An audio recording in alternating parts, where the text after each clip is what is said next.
father is abroad. As the summer rains raced and ran in the Canton Road, as the battle raged to and fro. Jingu wala wala nyin na wudnam, majimbalangs, nanang na banang. Murim pitinin gurinyanyambal gogam baron. Mara, Namara. Mogwai down. Mogwai's ghost in the dead is the earth, you know. Mogwai down, blog. And thank you once again for coming along. And it's a wonderful thing you're doing, and because but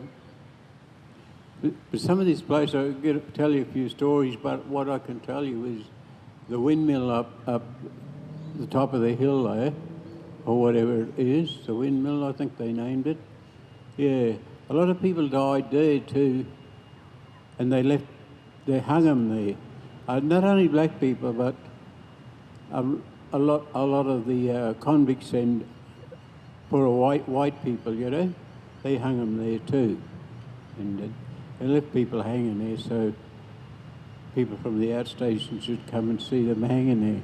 Uncle Sam's going to come up and tell you about some of the frontier wars, documented evidence, and what happened in a lot of places.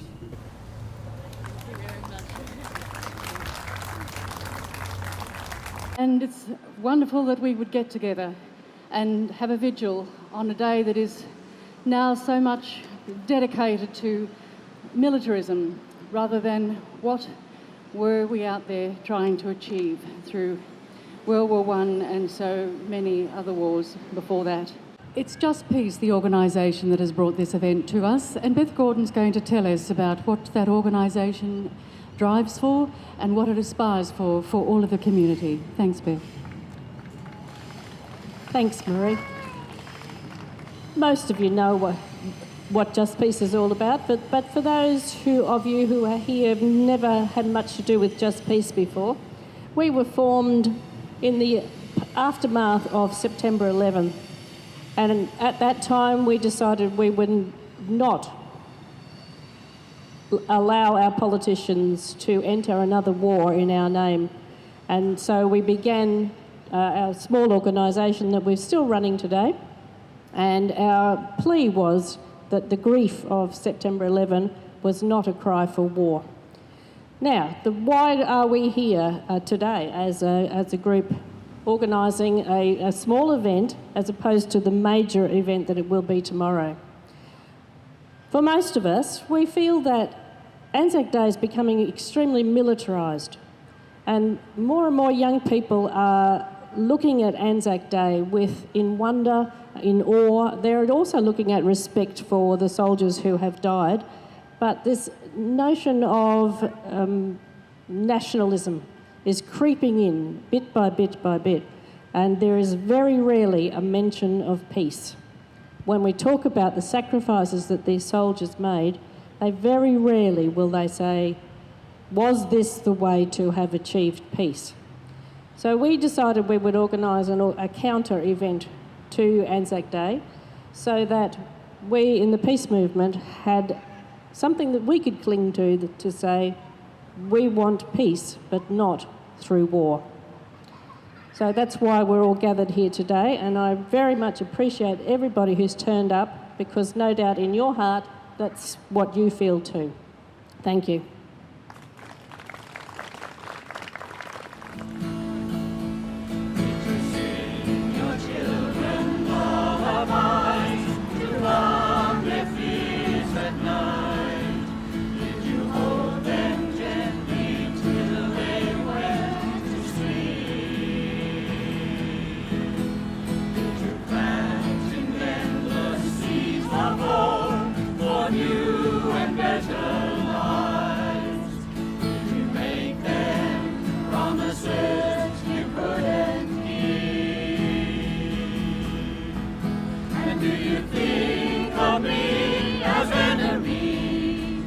Could you call me friend, or will we let our differences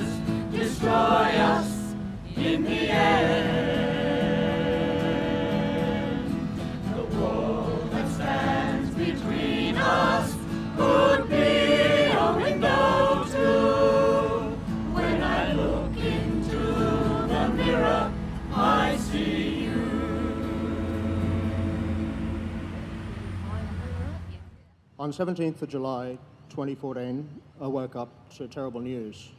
My parents had been killed in the MH17 tragedy. Until then, the war in the Ukraine had been an abstract concept. I knew it was happening.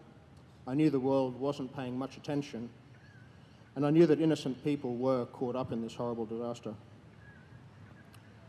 But the death of my parents made the war suddenly very personal.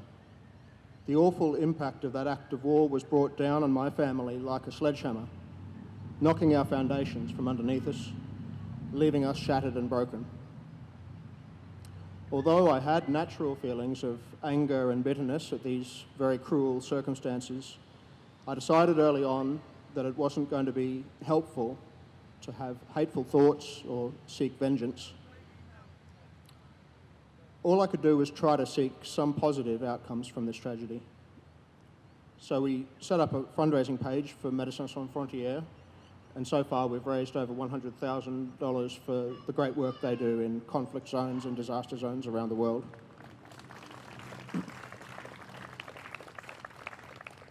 Another positive outcome I hoped for from this tragedy was that there'd be a renewed focus on the peace effort in the Ukraine. Unfortunately, in the days after the event, that did not happen. In fact, in the immediate aftermath of MH17, the conflict actually intensified.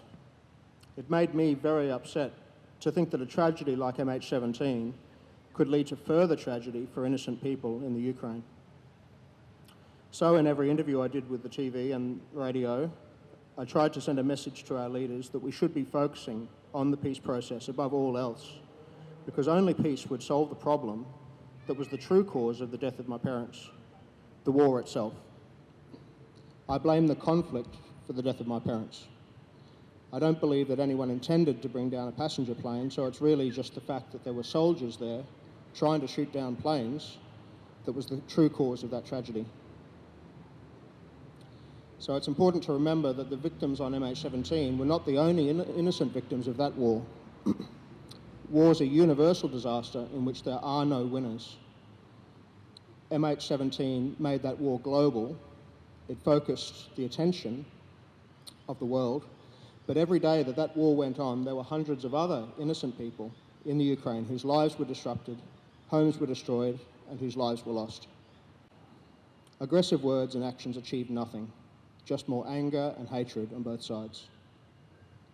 So leaders have two options. Do they appeal to the most prejudiced and vengeful aspects of our nature and exploit our fear and our ignorance? Or do they reassure us, explain the issues, find a constructive approach to dealing with each problem? That's the core challenge for our leaders, and too often we see them reflecting back our worst of our nature rather than the best. If we see our leaders failing us and making a bad situation worse, we all have a responsibility to speak out. War is failure. Any time that human beings go out with the express purpose of killing other human beings, there's been a failure to communicate, a failure to negotiate, a failure to understand. Any leader that commits their country to fighting a war is admitting that they've failed to find a rational, ethical solution to a problem and instead are committed to mass murder. Are wars ever justified? I'd argue that although some might be necessary, they are all failures, because everybody loses. The cost in terms of human suffering, destruction of homes and livelihoods, and breaking families apart is too high to imagine. The people living in Syria right now are paying the price for the failure of the world's leaders to talk, to seek to understand, to negotiate, to find common ground.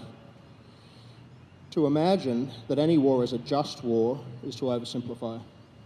All wars have causes that are more complex than just good people versus bad people. Both sides have their grievances, both sides fail to comprehend the perspective of the other side.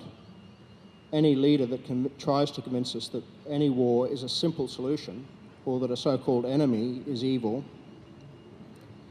is not telling us the whole truth. Too often, as a nation, we are dragged into distant conflicts with very dubious objectives, and it's very hard to imagine that we're making a positive contribution to solving the underlying problems. Has dropping bombs ever made people safer?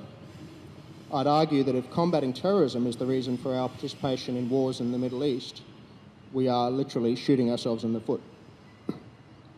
I'm sure that every bomb that is dropped by a Western power in those countries generates more fear, more hatred, more violence. Violence begets violence. I'm not afraid of your Yahweh. I'm not afraid of your Allah. I'm not afraid of your Jesus. I'm afraid of what you do in the name of your God. I'm not afraid of your churches. I'm not afraid of your temples. I'm not afraid of your praying. I'm afraid of what you do in the name of your God. Rise up to your higher power. Free up from fear, it will devour you.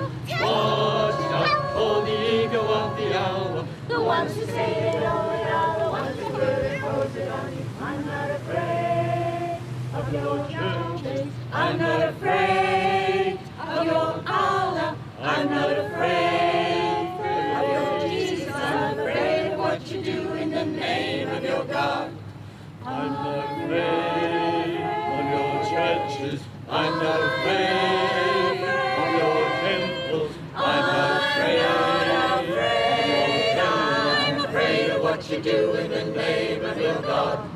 Rise up and see the Rise up and see the story from the gods of war and glory.